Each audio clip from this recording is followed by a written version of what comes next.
My name is Jane Addams, and on a cold February night in 2024, I had a near-death experience that changed my life forever. I never imagined I would share this story, but what I saw and what Jesus showed me is too important to keep to myself. If you're a parent, grandparent, or young person, please listen carefully. This is a warning for all generations. I didn't believe in any of this before that night. I wasn't particularly religious and didn't think much about God or the afterlife.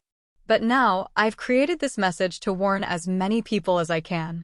Please, if you resonate with this vision or want to share your thoughts, comment below. It was a regular Friday night. I was lying on the couch in my living room, endlessly scrolling through my phone, TikTok, Instagram, YouTube. I was trapped in an endless cycle of meaningless content.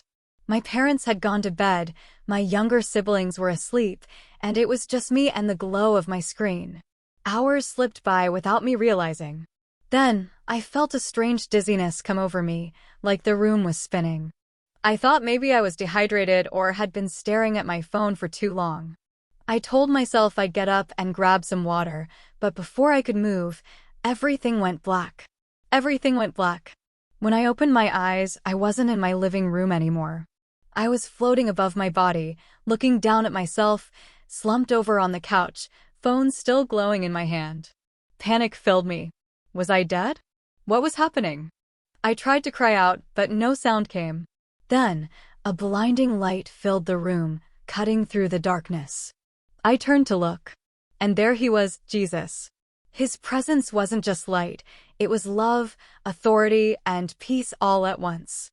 I couldn't move, but I wanted to fall to my knees.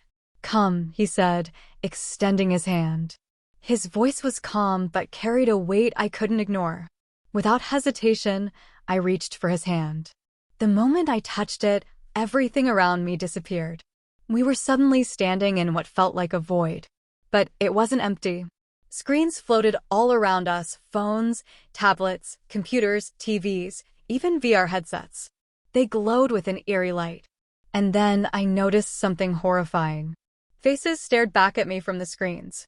Millions of them. Their eyes were blank, as if they were hypnotized. Jesus gestured toward the screens. This is the battlefield, he said, his voice filled with both sorrow and urgency. The enemy has made this his primary weapon against your generation. I was confused. But how? I asked.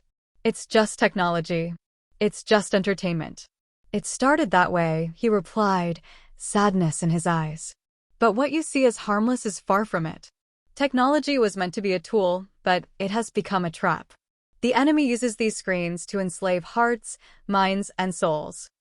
As I looked closer, I saw chains extending from the screens. The chains wrapped around people's wrists, necks, and hearts. Each chain had a word written on it: comparison, anxiety, lust, distraction, pride, envy. My stomach turned as I realized how tightly some people were bound. They don't even know they're chained, I whispered. That is the enemy's greatest trick, Jesus said. To enslave them without their knowledge. The screens began to glow red, and flames flickered at the edges. Suddenly, I saw a dark symbol appear on every device. It wasn't just on the screens, it started to appear on people's foreheads and hands, as if being burned into their skin. What is that? I asked, my voice trembling. It is not yet the mark of the beast, Jesus said. But it is conditioning them to accept it. The enemy is preparing their hearts to worship him instead of me.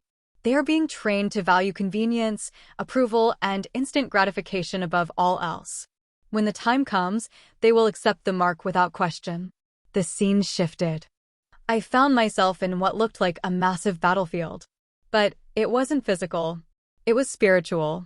Families stood on opposite sides, shouting at each other. Parents blamed their children for being lazy and addicted to technology.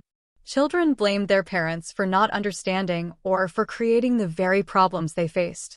The enemy stood in the shadows, laughing as he sowed division. They are supposed to be united, Jesus said, his voice heavy with sorrow. But the enemy has turned them against each other. How can they fight back? I asked. They must pray, he said. They must teach my word and set an example by putting me above all else. Many of them have been lulled to sleep by the same devices. I looked and saw older generations glued to their screens, scrolling through news and playing games while their children wandered into darkness. The next thing I saw was a church service. The sanctuary was filled with people, but most weren't paying attention.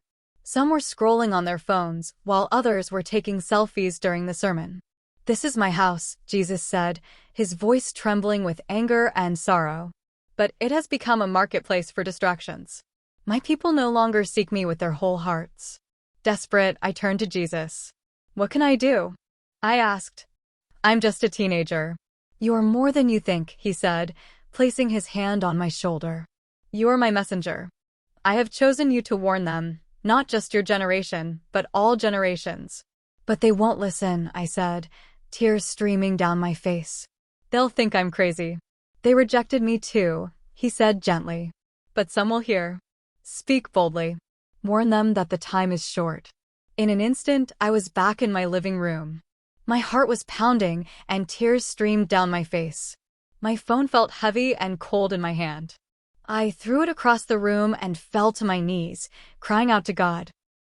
I didn't sleep that night. I prayed for my friends, my family, my generation, and even the older generations.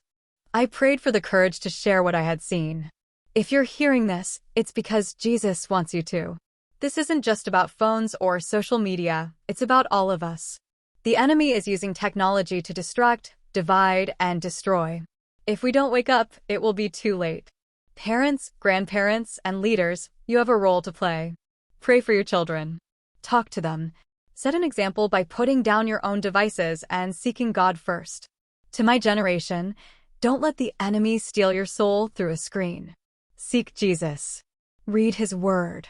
Find your worth in him, not in likes, comments, or followers. The time is short. The choice is yours.